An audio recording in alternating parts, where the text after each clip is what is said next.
Hello everyone, bank reconciliation के इस video में मैं आपके साथ डिस्कस करने वाली हूं कि अगर मान लीजिए कि आपने एक कंपनी बनाई है, उसमें आपने कुछ डेटा ऑलरेडी जो है वो एंटर कर दिया है। मान लीजिए कि आपने हाफ मंथ का जो है वो डेटा ऑलरेडी एंटर कर दिया है। अब आपको जो है वो रिकंसिलेशन करना है। जब आप बैंक स्टेटमेंट मंगवाते हो तो उसमें तो कंप्लीट मंथ का डेटा होगा, राइट? अब आप जब बैंक स्टेटमेंट को अपनी कंपनी में इंपोर्ट करेंगे तो जो ट्रांजैक्शन आपने एंटर कर रखी होंगी अपनी कंपनी की बुक्स में, उनको तो बैंक स्टेटमेंट में जो ट्रांजैक्शन है उनके साथ मैच कर दोगे, और जो रेस्ट ऑफ ट्रांजैक्शन है जो कि हमारी कंपनी की बुक्स में नहीं है, हम उसको बैंक स्टेटमेंट से ही अपनी कंपनी की बुक्स में एंटर करेंगे। तो ये दोनों चीज़ें सीखेंगे कि कैसे होता है।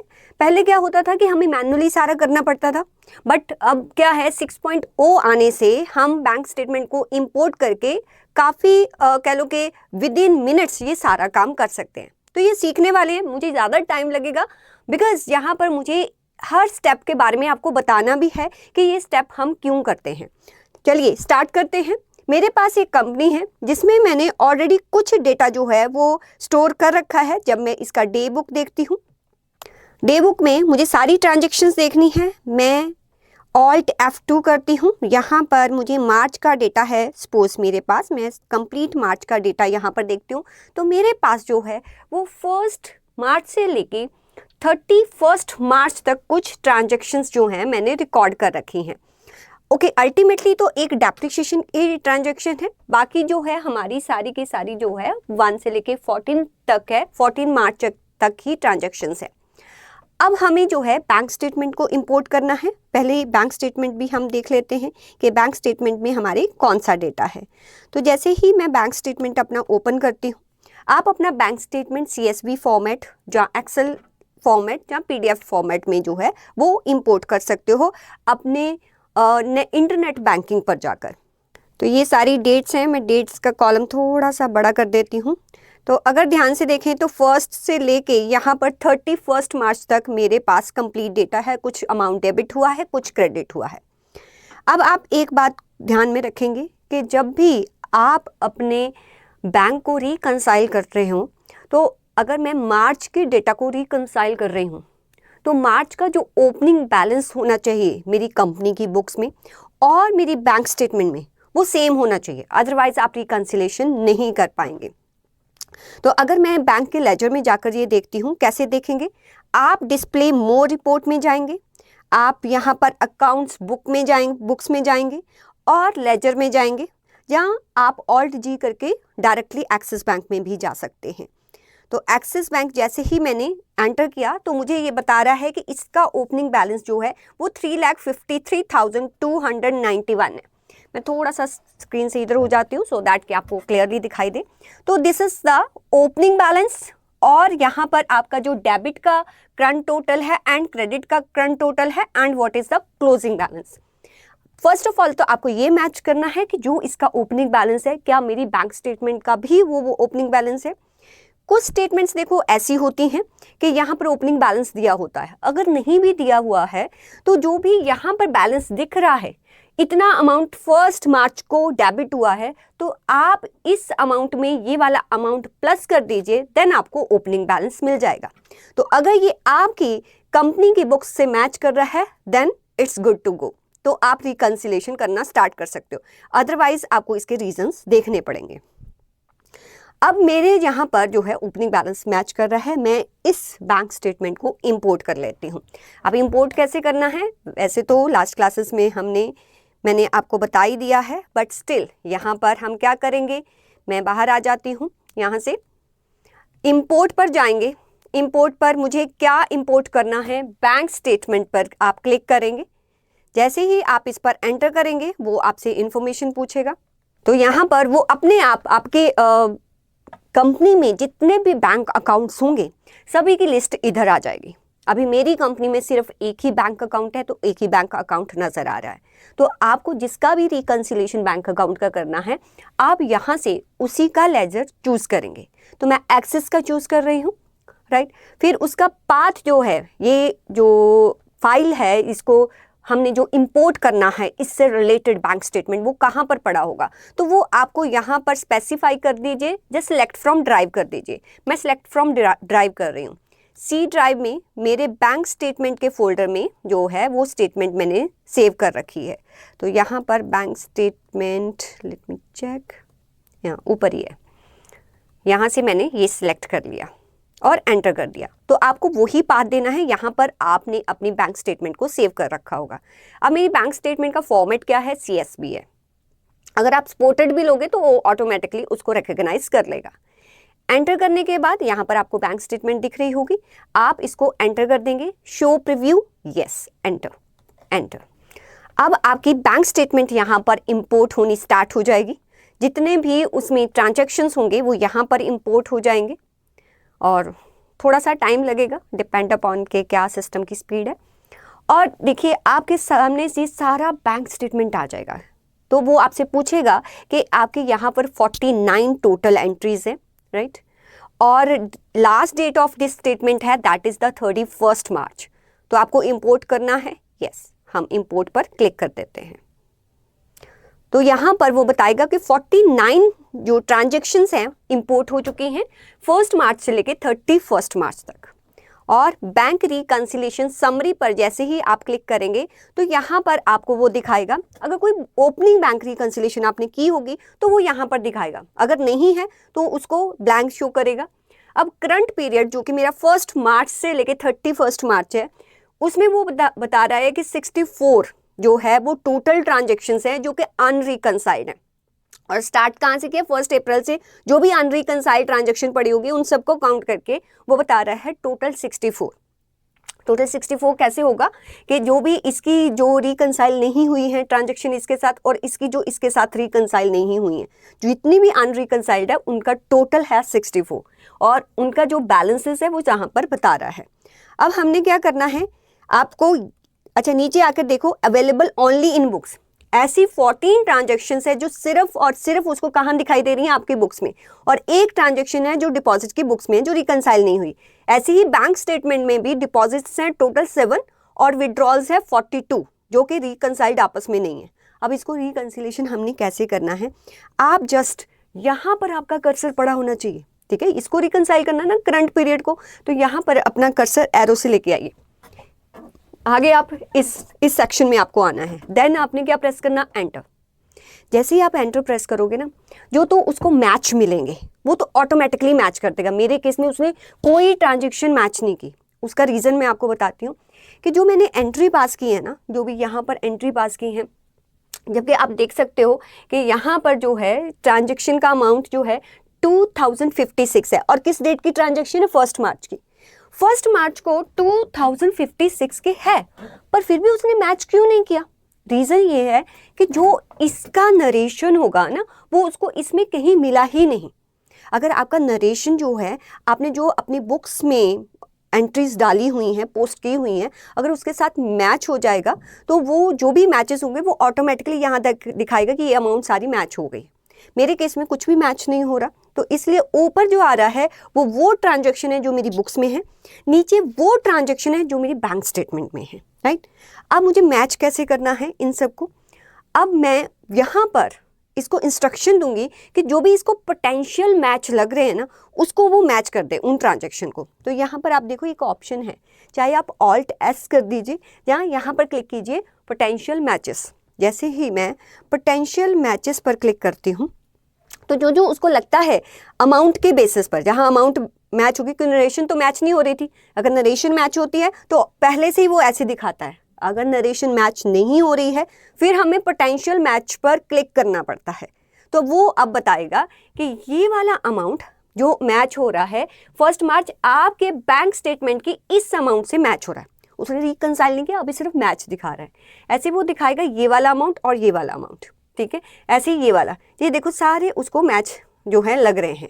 अब ये जितने भी मैच हैं, देखो यहाँ पर यूनिक अमाउंट मैचेस, ये थोड़ा सा ध्यान से देखो, यहीं पर प्रॉब्लम आती है। यहाँ क्या लिखा है, यूनिक अमाउंट मैचेस, मतलब एक ही अमाउंट है जो कि वो एक ही अमाउंट हमारी स्टेटमेंट में भी था, वो एक ही अमाउंट हमारे कह लो कंपनी की बुक्स में था, तो दोनों मैच करके दिखा दिए। अब नीचे देखो अमाउंट मैचेस, यूनिक नहीं है, सिर्फ अमाउंट मैच हो रहे हैं, मीन्स एक से ज़्यादा अमाउंट अवेलेबल है, तो वो वाले दिखा रहा है यहाँ पर। इस बात को आपको थोड़ा सा ध्यान से समझना है।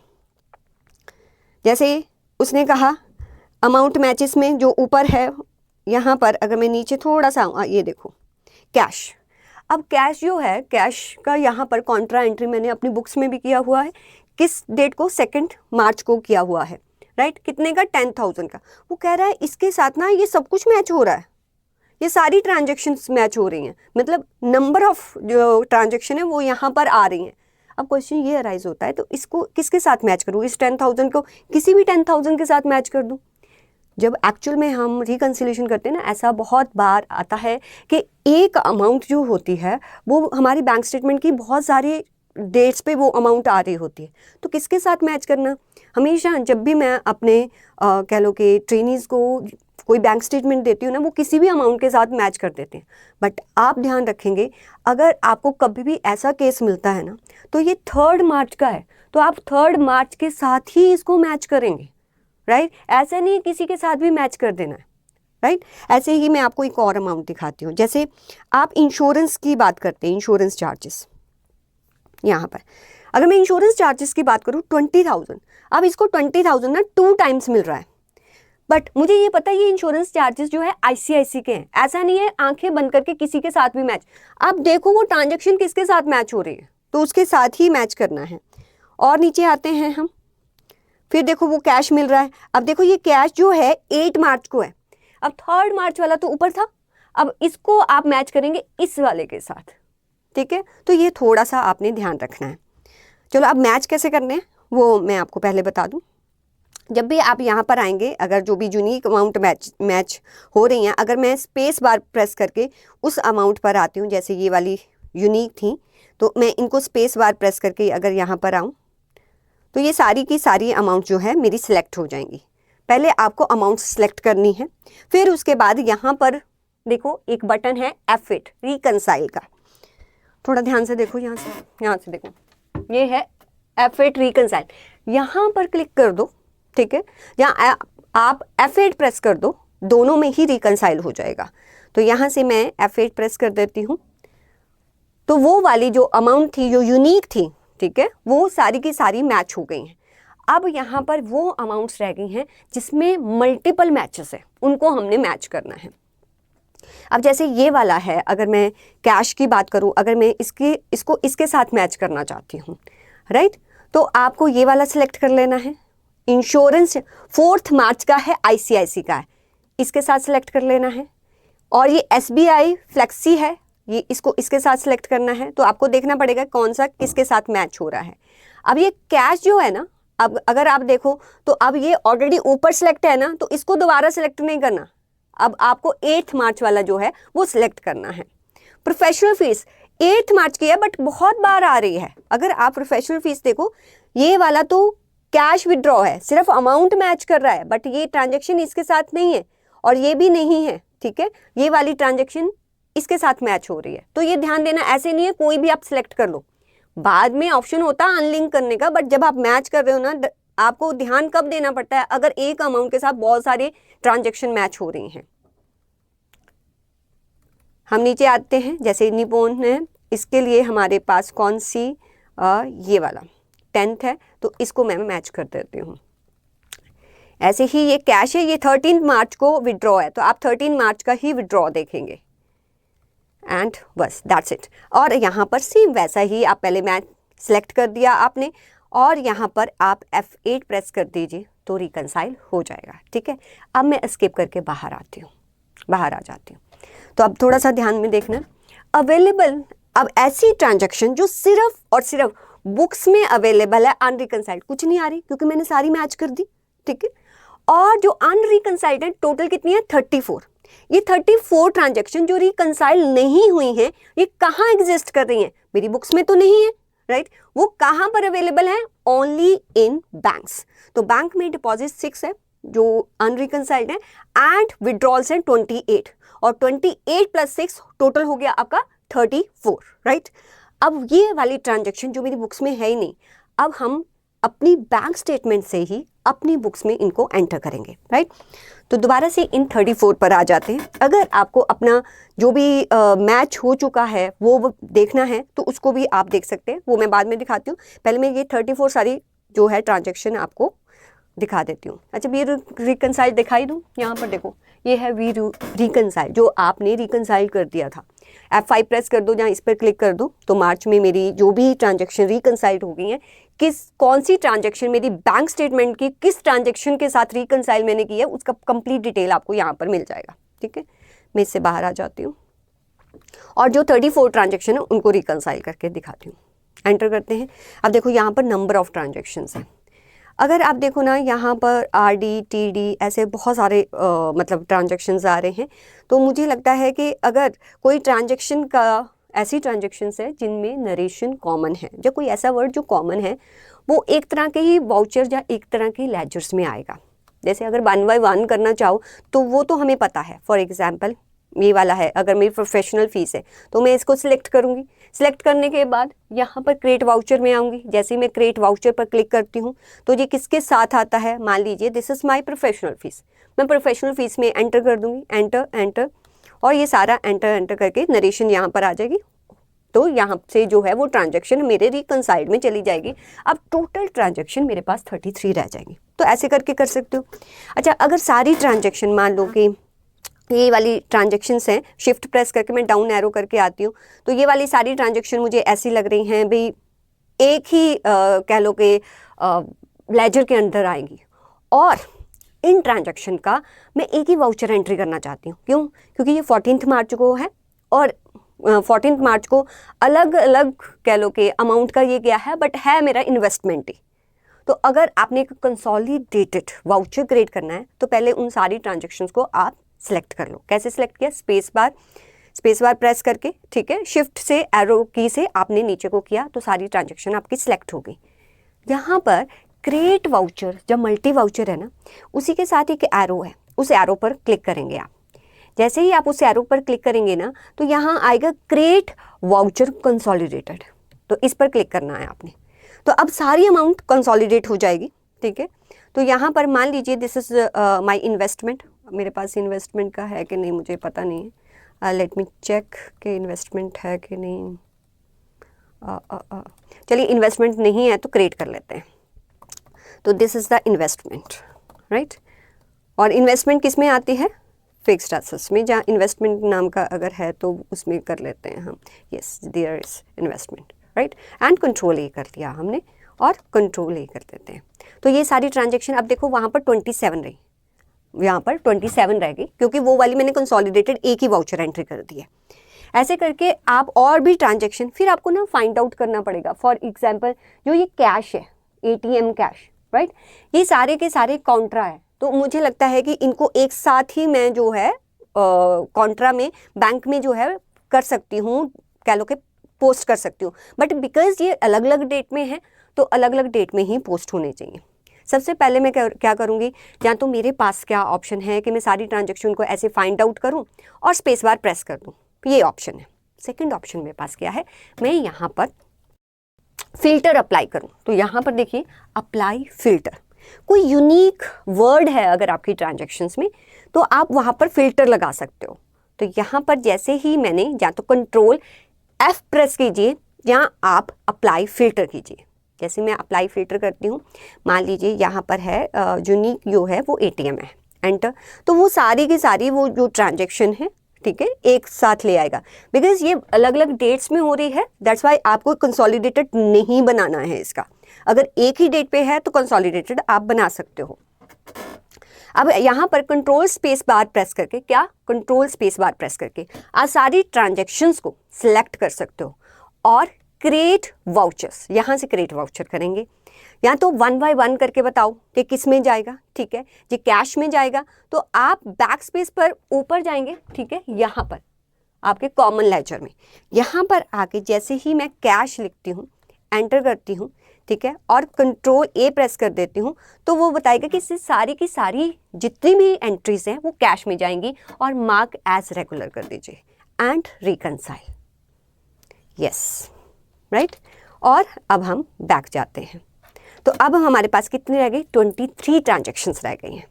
और अब जितने भी डिपॉजिट हैं, मान लीजिए कि वो सारे डिपॉजिट जो मुझे आए हैं that is my fees for services के लिए, तो वो सारे डिपॉजिट आप यहाँ से सिलेक्ट कर लेंगे, देन क्रिएट वाउचर टाइप। और यहाँ पर आके मैं यहाँ पर प्रोफेशनल, इसमें सर्विसेज, शायद सर्विसेज का अकाउंट होगा, इनकम फ्रॉम सर्विसेज, यस, इसको बना के कंट्रोल ए करके mark as regular and reconciled, yes, ये भी रिकनसाइल्ड आपकी हो जाएंगी। तो अब 17 रहेगी। These are all the expenses. अब आपको बताने पड़ेंगे कौन कौन से एक्सपेंसेस हैं। मान लीजिए जो ये वाले सारे के सारे एक्सपेंसेस हैं मेरे, दीज आर एक्सपेंसेस, राइट। तो ये सारे प्रोफेशनल फीस है मेरी, तो क्रिएट वाउचर में जाऊंगी और यहाँ पर आके professional fees, enter, control A, mark as regular and reconciled, yes, और एस्केप करके बाहर आ जाऊंगी। और ये हैं ये सारे के सारे एक्सपेंसेस। मान लीजिए कि ये आपके अदर, अब देखते हैं कि इसमें हमारे पास क्या क्या है। मान लीजिए ये हमारे एडवर्टीजमेंट एक्सपेंसेस हैं और control A, mark as regular and reconciled, yes. तो आप अगर हम बैक पर आएंगे दोबारा से, अगर हमें बैंक रिकन्सिलेशन देखना है तो उसके लिए बिल्कुल मैं बाहर आ जाती हूँ। आपने गेटवे ऑफ टैली में आना है, बैंकिंग में जाना है, banking, then banking activities, banking activities में जाएंगे, ठीक है। अगर आपको किस डेट का रिकन्सिलेशन रिपोर्ट देखना है तो ऑल्ट F2 करके आप यहाँ से मार्च 1 मार्च से लेकर 31 मार्च तक देखना चाहते हैं, तो ये हमें बताएगा कि बैलेंस एज पर हमारा कंपनी बुक्स इतना है, राइट। और एक्सपेक्टेड बैलेंस जो है 2,50,436 जो बैंक बैलेंस है, आपका balance as per bank statement जो है 2,57,436 है, बट यहाँ पर डिफरेंस आ रहा है 7,000 का। अब आपको इसके रीजंस फाइंड आउट करने पड़ेंगे। रीजंस कैसे फाइंड आउट करे जाएंगे वो मैं आपको बताती हूँ। देखो, अगर तो सब कुछ मैच हो जाए वो तो कोई प्रॉब्लम की बात नहीं है। प्रॉब्लम तब आती है जब हमने सब कुछ ट्रांजैक्शंस कर दी, फिर भी यहाँ पर डिफरेंस आ रहा है कितने का, 7,000। 7,000 के डिफरेंस का मतलब क्या होगा ये बताओ मुझे। या तो हमने, मतलब हमारे, थोड़ा सा ध्यान से देखो, जो बैंकिंग का एंडिंग बैलेंस है वो 257 है, या तो हमने 7,000 का डिपॉजिट कहीं गड़बड़ कर दिया, ठीक है, या ऐसा हो सकता है कि हमने 7,000 के एक्सपेंसेस ज़्यादा डाले, दोनों चीज़ें हो सकती हैं। अब फाइंड आउट कैसे करना है मैं उसके बारे में बताने लगी हूँ। आपने क्या करना है ना, आपने अपने बैंक के लेजर में चले जाना है। अच्छा, बैंक के लेजर में कैसे जाते हैं, डिस्प्ले मोर रिपोर्ट सॉरी, और अकाउंट्स बुक्स में जाकर लेजर में जाके ऑल्ट जी करके डायरेक्टली भी जा सकते हैं। क्लासेस में आपको CFM के सारे बताया हुआ है, ठीक है, यहाँ पर सिर्फ प्रैक्टिस हो रही है आपकी।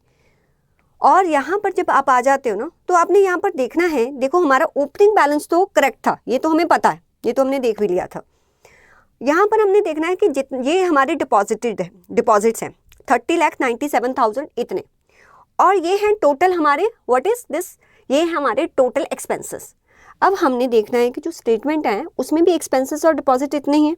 तो अगर हम अपनी स्टेटमेंट में जाते हैं तो यहाँ पर देखो जो डिपॉजिट है वो तो 30,97,169, ये तो मैच कर रहे हैं। प्रॉब्लम कहाँ आ रही है, एक्सपेंसेस। इट मीन्स हमने जो 7,000 के एक्सपेंस जो है ना वहाँ कहीं ना कहीं गड़बड़ की है, और कितने का, 7,000, वो हमें पता चल रहा है। तो अब हम क्या करेंगे, हम डिपॉजिट्स को नहीं छेड़ेंगे, उसमें नहीं देखने की जरूरत। आप सिर्फ किसको देखेंगे, एक्सपेंसेस को, और एक्सपेंसेस भी कौन से, 7,000 वाले। तो 7,000 में अगर आप आएंगे तो आपको यहाँ पर क्लियर कट पता चल रहा है कि आपने एक सस्पेंस अकाउंट बना रखा है, यहाँ पर सस्पेंस अकाउंट बना रखा है। तो आपने इसको तो मैच नहीं किया 7,000 के साथ, और ये एंट्री यहाँ पर दिख रही है, इसलिए हमारा जो बैलेंस है वो मैच नहीं हो रहा बैंक स्टेटमेंट के साथ। तो ये वाली एंट्री जो है वो नहीं रिक्वायर्ड है। तो यहाँ पर ऑल्ट डी प्रेस करके आप इसको यहाँ से डिलीट कर देंगे। अब आप दोबारा अपनी स्टेटमेंट को चेक करेंगे जाकर। कैसे चेक करेंगे, यहाँ पर बैंकिंग में या एन प्रेस कर दीजिए, बैंकिंग एक्टिविटीज़ को प्रेस कर दीजिए, और ऑल्ट F2 करके पूरे मार्च का स्टेटमेंट हमने यहाँ पर चेक करना है, एंटर और एंटर। तो आप यहाँ पर देखेंगे कि आपका बैंक रिकंसाइल हो चुका है। तो जब हम रिकंसिलेशन करते हैं तो काफ़ी तरह के चैलेंजेस जो है हमें आते हैं। तो मोस्ट ऑफ जो चैलेंजेस आ सकते हैं वो मैंने यहाँ पर डिस्कस किए हैं। बाकी इसमें और भी ऑप्शंस हैं, वो हम नेक्स्ट बैंक रिकंसिलिएशन के वीडियो में जो है वो डिस्कस करेंगे। आई होप आपने इससे काफ़ी कुछ लर्न किया होगा। Thank you so much.